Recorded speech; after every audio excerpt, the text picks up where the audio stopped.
ஒவ்வொரு மனுஷனோட வாழ்க்கையிலையும் மரணம் 2 முறை வரும். ஒன்னு மூச்சு நிற்கும் போது உடல் ரீதியான மரணம், இன்னொன்னு அந்த மனுஷனை பத்தி பேசிக்கிட்டே இருக்கிற கடைசி மனிதன் இறக்கும் போதுதான் வரும்.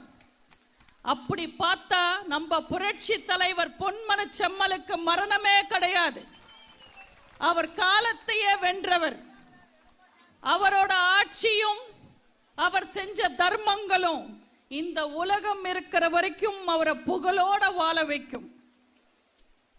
ஆனா புரட்சி தலைவர் காலத்துல சொல்லிக்கிற மாதிரி எந்த பல திட்டங்களும் வரலன்னு ஒரு பொய்யான பொருளைய கிளப்பிருக்காங்க திருட்டு திமுக காரங்க, ஆள தெரியாத திமுக காரங்க. பொன்மன செம்மலோட ஆட்சியை பத்தி திமுகக்கு என்ன தெரியும்? 100 கோடி 200 கோடின்னு செலவு பண்ணி போலி விளம்பரங்கள் கொடுக்கிறது மட்டுமே தெரியும் திமுக காரங்களுக்கு.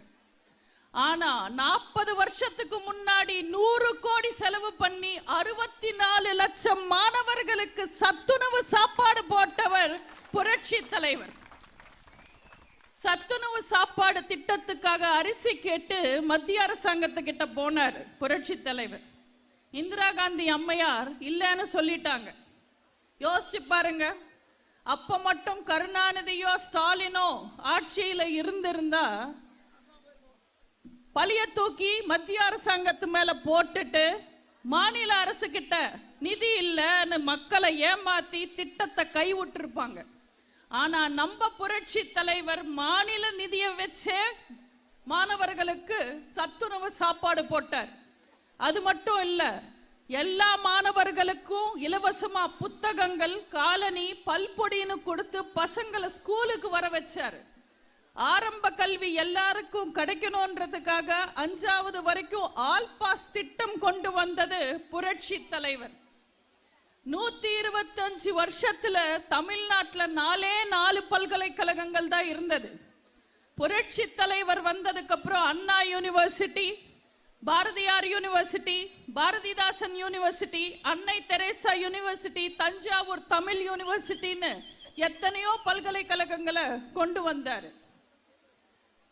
பொறியியல் கல்லூரிய தனியாருக்கு அனுமதி கொடுத்து லட்சக்கணக்கான இன்ஜினியர்ஸ் உருவாகிறதுக்கு காரணமா இருந்தவர் புரட்சி தலைவர். இன்னைக்கும் அண்ணா பேரை சொல்லி பெரியார் பேரை சொல்லி அரசியல் செய்யறவங்க திமுக.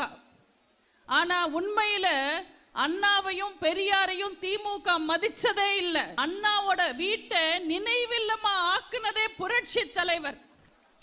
பெரியாருக்கு மரியாதை செய்யற மாதிரி ஈரோடு கோயம்புத்தூர் மாவட்டத்திலிருந்து பிரிச்சு ஈரோடு தனி மாவட்டம் ஆக்குனது புரட்சி தலைவர். எல்லா கிராமங்களுக்கும் பேருந்து வசதி ஏற்படுத்தி கொடுத்தது புரட்சி தலைவர். கிராமினி ஆதிக்கத்தை ஒழிச்சு 12,000 கிராம நிர்வாக அதிகாரிகளை கொண்டு வந்தது புரட்சி தலைவர். அந்த காலத்திலேயே 10வது முடிச்சா 50 ரூபாவும் 12வது முடிச்சா 150 ரூபான்னு பரிசு கொடுத்து மாணவர்களை படிக்கிறதுக்கு ஊக்குவிச்சவர் புரட்சி தலைவர். எத்தனையோ பெண்கள், விதவை பெண்களுக்கு சத்துணவுல வேலை கொடுத்தவர் புரட்சி தலைவர். இப்படி எங்க புரட்சி தலைவரோட சாதனை பத்தி பேசணும்னா இந்த ஒரு மீட்டிங் இல்ல, இன்னும் 100 மீட்டிங் போட்டா கூட சொல்றதுக்கு சாதனைகள் இருக்கு. புரட்சி தலைவர் செஞ்ச சாதனையிலேயே பெரிய சாதனை, அவர் உயிரோட இருக்கிற வரைக்கும், அவர் சாகர வரைக்கும் கருணாநிதியை எதிர்க்கட்சி வரிசையிலேயே உட்கார வச்சதுதான். இன்னைக்கு திமுக எப்படியோ தப்பி தவறி ஆட்சியை பிடிச்சிட்டு மக்களை ஏமாத்தி இன்னைக்கு சீனு போடுறாங்க. சமீபத்துல கூட சேலத்துல இளைஞரணி மாநாடு ஒண்ணு நடத்தினாங்க. பொதுவா மாநாடுன்னு பாத்தீங்கன்னா மாநாட்டுல கரகாட்டம் ஆடுவாங்க, ஒயிலாட்டம் ஆடுவாங்க, ஏன் கும்மி கூட ஆடுவாங்க. ஆனா ரம்மி ஆடி பார்த்தது முதல் மாநாடு திமுக மாநாடு தான். அந்த திமுக மாநாட்டுல ரம்மி ஆடுறவங்க எல்லாம் பேசிக்கிறாங்க. ஒருத்தன் சொல்றான், டே மச்சா ஸ்டேஜ் பாருடா ஸ்டாலின் வராருன்னு. பக்கத்துல இருக்கிறவன் சொல்றா, கடுப்பேத்தாதடா, நானே ஜோக்கர் வரல, ஒரு ஜோக்கர் கூட வரலன்னு டென்ஷன்ல இருக்க, இதுல ஸ்டாலின் வராரு, உதயநிதி வராருன்னு ஏடா கடுப்பேத்துறேன்றான். அதுக்கும் பக்கத்துல இருக்கிறவன் சொல்றா, ஏடா மச்சான் ஒரு ஜோக்கர் வரல வருத்தப்படுற, ஸ்டேஜ பாரு 13 ஜோக்கரா இருக்குன்றாங்க. இந்த லட்சணத்துல நடந்தது திமுக மாநாடு. அந்த மாநாட்டை அவங்க கின்னஸ் மாநாடுன்னு சொல்லிக்கிறாங்க. இது கின்னஸ் மாநாடு இல்ல, ஒரு சர்க்கஸ் மாநாடு. திமுக இளைஞரணி மாநாட்டிலேயே ஹைலைட் ஐட்டம் டான்ஸ் தான். காவாலையா காவாலையா பாட்டுக்கு டான்ஸ் ஆடி இருக்காங்க. பெரியார் ஐயா அண்ணா ஐயா ஆரம்பிச்சு வளர்த்த கட்சி இன்னைக்கு காவாலையா கிட்ட வந்து நிக்குது. இதுக்கு நம்ம 2ஆம் கருணாநிதி 3ஆம் கருணாநிதி எல்லாம் குத்தம் சொல்லி பிரயோஜனம் இல்லை. ஏன்னா முதல் கருணாநிதிய மக்கள் பத்தி கவலைப்படாம மாநாட மயிலாட பார்த்து ரசிச்சிட்டு இருந்தவர். இதுல இந்த மாநாட்டில் 4வது கருணாநிதி வேற என்ட்ரி கொடுத்திருக்காங்க. இது என்ன கட்சி மாநாடா இல்ல குடும்ப கும்பாபிஷேகமானே தெரியல. இன்னும் இந்த திமுக ஊபிஸ் கருணாநிதி குடும்பத்துல எத்தனை பேருக்கு தான் பல்லாக்கு தூக்க போறாங்கன்னு தெரியல. இதுல அவங்க சொல்லுவாங்க, பிறப்பின் அடிப்படையில பிரிக்கிறது தான் சனாதனம்னு.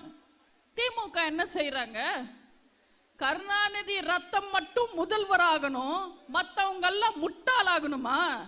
இதுதான் திமுகவோட கொள்கையா? எதிர்த்து கேட்டா எங்களால முடியும், பெத்திக்க முடியும், எங்களுக்கு வாரிசு இருக்கு, நாங்க கொண்டு வர்றோம்னு வாய் சவடால் பேச்சு பேசுறாங்க. பன்னி கூட தான் ஒரே பிரசவத்துல 10 குட்டி போடுது. அதுக்காக அதெல்லாம் தகுதின்னு எடுத்துக்க முடியுமா? இவங்களுக்கெல்லாம் என்ன தகுதி இருக்கு? நேருக்கு அப்புறம் இந்திரா காந்தியா? இது என்ன சங்கர மடமான கேட்ட திமுக காரங்கெல்லாம் எங்க போயிட்டீங்க? நம்ம அம்மா ஆட்சியில அதிமுக ஆட்சி காலத்துல நீங்க பாத்தீங்கன்னா எந்த துறையில என்ன பிரச்சனைனாலும் எங்க அம்மா சுடுக்கு போட்டு பேசுவாங்க. எங்க அண்ணன் எடப்பாடியார் பேப்பரை தூக்கி போட்டு காமிச்சு பேசுவாரு. அது உண்மையான ஆட்சி, அது மம்மி ஆட்சி. இன்னைக்கு தமிழ்நாட்டில் நடக்கிறது டம்மி ஆட்சி. இப்படி அவங்களுக்குள்ள அவங்களே அவங்க குடும்பத்துக்குள்ள பாராட்டி வாழ்த்து சொல்லி நடத்தின மாநாடு தான் இந்த சேலத்தில் நடத்தின இளைஞரணி மாநாடு. இதுல ஊபிஸ்க்கு கிடைச்சது என்னன்னு பார்த்தா ஒரு பிரியாணி பொட்டலமும் ஒரு கவர்ச்சி டான்ஸும். அதை விட திமுக உடன்பிறப்புகளுக்கு எதுவுமே கிடைக்கல. உலக முதலீட்டாளர்கள் மாநாடுன்னு சொன்னா யார கூட்டிட்டு வரணும்? அவங்க அம்பானிய கூட்டிட்டு வந்திருக்கணும். ஆனா இவங்க ஆண்ட்ரியாவை கூட்டிட்டு வந்தாங்க. அவங்களுக்கு தெரிஞ்சது, அவங்களால முடிஞ்சது அவ்வளவுதான்.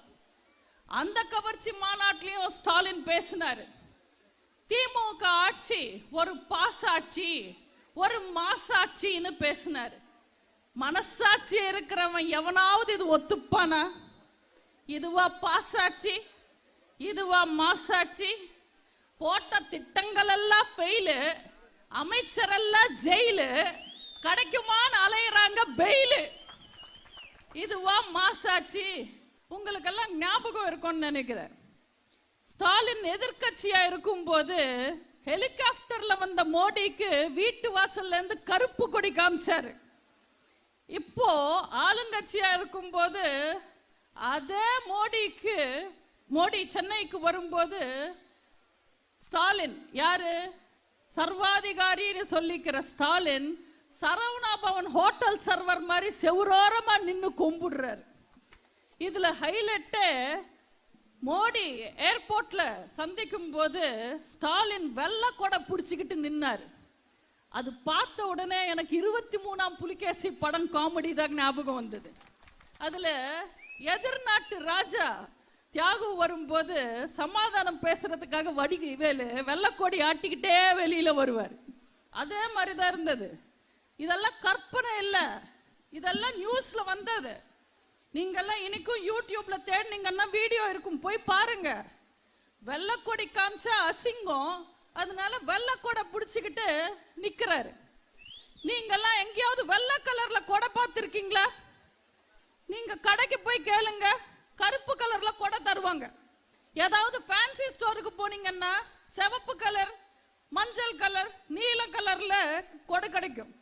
வெள்ளை கொடை நம்ம எங்கேயும் பார்த்துருக்கவே முடியாது. பிளான் பண்ணி அழகா அடிமை ஆயிட்டாங்க.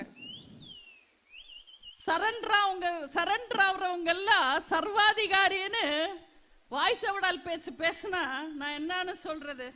வைரமுத்து கிட்ட ஸ்டாலின் சொல்றார், வேண்டுகோள் வைக்கிறார், எங்க அப்பா பத்தி நீங்க கவிதை எழுதுங்க, ஒரு புத்தகத்தை வெளியிடுங்கன்னு. வைரமுத்து கருணாநிதி பத்தி பேசினா எதுகை இருக்கும், மோனை இருக்கும், ஆனா உண்மை இருக்காது. நம்மளே எழுதுவோன்னு நினைச்ச, நமக்கு தெரிஞ்சது ஊர் அறிஞ்சது, நம்மளே ஒரு கவிதை எழுதுவோன்னு நினைச்ச, எழுதிட்டேன். நான் சொல்ற கரெக்டா இருக்கான்னு மட்டும் நீங்க சொல்லுங்க. அஞ்சுகம் பெற்றெடுத்த வஞ்சகமே, திருக்குவளை பேரக்கெடுத்த தில்லுமுள்ளு தலைவரே, திருட்டுறையில் ஏறி வந்த உருட்டு கலைஞரே, குறுக்கு வழியில் பதவி பெற்ற திருட்டு முதல்வரே, விஞ்ஞான ஊழலில் கில்லி நீங்கள் ஒருவரே, கச்சதீவை தாரை வார்த்தவரே, காவேரி நதி அடமானம் வைத்தவரே, கட்சிய களவாடி குடும்பத்திடம் ஒப்படைத்த கருப்பு கண்ணாடியே, அத்தனை திருடர்களுக்கும் நீதான் முன்னோடியே, இணைவி இருக்க மனைவி இருக்க இணைவியை இணைத்து கொண்டவரே, சிபிஐ ரெய்டு விட்டதும் காங்கிரஸ் அணைத்து கொண்டவரே, ஆமை போல் அதிக நாள் வாழ்ந்த கருணாநிதியே, கட்டுமரமே, எங்க அம்மாவை கண்டதும் வரும் ஜுவரமே, கடைசி தேர்தல் நடிகரே, கலெக்ஷன் தலைவரே, மஞ்சள் துண்டு போட்டவரே, மக்கள் பணம் சுருட்டினவரே, ஆள தெரியாதவரின் தந்தையே, பால்டாயில் பாயின் தாத்தாவே, போதும் போதும் நீங்கள் பீச்சிலே படுத்து ஓய்வெடுங்கள், உங்கள் மகன் ஸ்டாலின் பேச்சிலேயே திமுகவை கெடுத்து ஓய்வெடுப்பார். தரித்திரம் பிடித்த திமுகவின் நரித்தனம் மிகுந்த கருணாநிதியின் சரித்திரம் இதுவே. கரெக்டா இருக்கா? கரெக்டா இருக்கா? மக்களை ஏமாத்தின திமுகவை நீங்க ஏமாத்த இதுதான் சரியான சமயம். இதோ வருது நாடாளுமன்ற தேர்தல். எப்ப தேர்தல் வந்தாலும் ரெட்டாலுக்கு ஓட்டு போடுங்க, அம்மாக்கு ஓட்டு போடுங்க, அண்ணன் எடப்பாடியாருக்கு ஓட்டு போடுங்க. நீங்க இழந்த நிம்மதிய, நீங்க இழந்த சந்தோஷத்தை நாங்க உங்களுக்கு மீட்டு தருவோம். ஒரு எம்பியோ 9 எம்பியோ 4 எம்பியோ 40 எம்பியோ ஒவ்வொரு அதிமுக எம்பியும் தமிழ்நாட்டுக்கு காவல் தெய்வமா நின்னு உங்களுக்காக வேலை பார்ப்பாங்க. உங்களை தொடணும்னா அதிமுக எம்பியை தாண்டி தான் வரணும். ஆனா மறுபடியும் ஏமாந்து நீங்க திமுகக்கு ஓட்டு போட்டா திமுக குடும்பத்தை தாண்டி தான் நீங்க சோத்திலே கை வைக்க முடியும். தயவு செஞ்சு போலி விளம்பரங்களையும் பொய்யான வாக்குறுதிகளை நம்பி ஏமாறாதீங்க. தெளிவா இருங்க.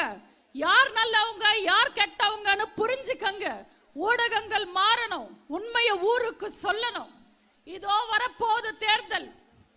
அண்ணன் எடப்பாடியாரோட தலைமையில அதிமுகவோட வளர்ச்சியை எழுச்சியை பார்த்து பயப்படுறாரு ஸ்டாலின். நிச்சயமா எப்ப தேர்தல் வந்தாலும் அதிமுக ஜெயிக்கும். மீண்டு வருவோம், தமிழ்நாட்டு மக்களை மீட்டெடுப்போம். நாளை நமதே, 40 நமதே. நம்புங்கள், கழகம் நமதே, கடமை நமதே, நாளை நமதே, எந்த நாளும் நமதே. வாய்ப்புக்கு நன்றி கூறி விடைபெறுகிறேன். நன்றி, வணக்கம்.